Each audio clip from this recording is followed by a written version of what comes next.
Get in there. Come on, come on. I'm hopeful that all of you got information today about our layoff notice that went out. We will be eliminating 1,000 positions starting December 5th. And it's a tough day for me, tough day for Detroit, but we're moving forward with the first phase of our plan. So with that, if there are any questions, I'm prepared to answer. Mayor, where will the cuts come from? Do we know which city departments? It'll be across all city departments. We will be having a departmental meeting on on Tuesday of next week, so that I can get all my department heads to start putting their plan together. Aren't you still far short of the gap, even with the savings of $14 million? Your gap in revenue is considerable. Layoffs will not solve the problem. We have to talk to the union and get concessions from the union. If we don't get concessions from the union, none of the plans will work. We cannot lay off the entire city complement of workers. And in order to get to the 45 million number, you'd have to lay off everybody in the city, and that won't work. Mayor, could you, council said they're coming up with their own plan that they're going to present Monday. Have you been talking to them about what they're coming up, and are you open to having a dialogue with them about what plan they might come up with? I have no idea what their plan may be. The only thing that I do understand that may differ from my plan is the number of layoffs. But once again, if we're only getting $14 million from 1,000 layoffs, that's not going to work either. And 2,300 people out the door will mean a lot of things that we're responsible for in the city of Detroit can't go on. Mayor Bean, do the state owe the city of Detroit $220 million? I think it's the number out there. The state owes the city of Detroit $220 million. I'm not afraid to ask for it. I've asked for it. They owe it to us. I'm going after it.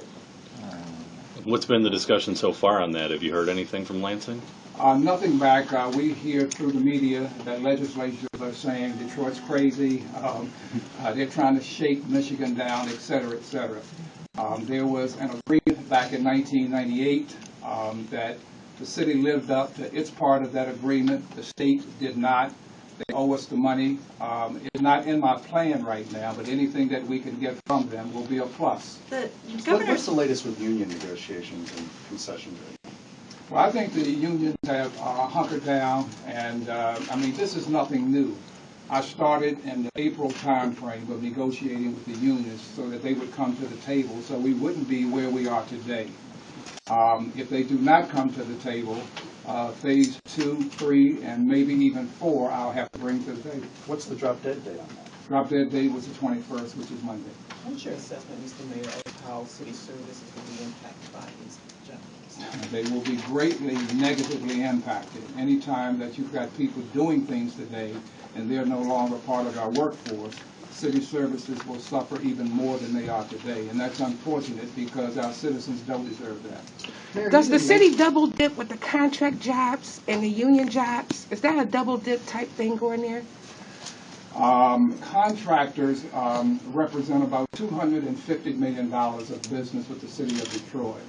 We're asking them to come to the table also with a 10% reduction, which would be $25 million on an annualized basis. But inasmuch as we only have another 6 months or so to go before the end of our fiscal year, we won't get the total amount.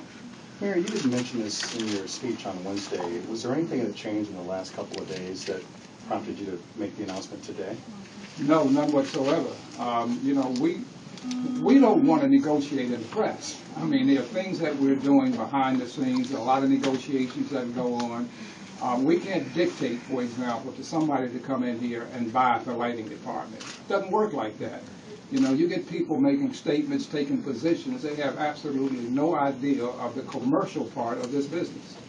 Are the police chief and fire commissioners responding to their departments being impacted by this? There's no sacred cows. But I will say, as I said from day one, I think the most important services that we provide our citizens are police protection and fire protection. Is this a jump on city council? They're the last ones that I want to impact. Is this a jump on city council because they wanted to take some paperwork up to Governor Snyder? No, not at all. I think the city council needs to understand that they're the legislative part of this administration.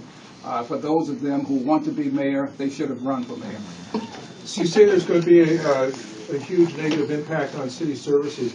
How do you stop a situation where it's a continuation of the downward spiral of lesser services, mean more people moving out of the city, which means less tax revenues? Well, I think the real answer to all of this is that our city workers need to understand that we work for the rest of the citizens in the city of Detroit.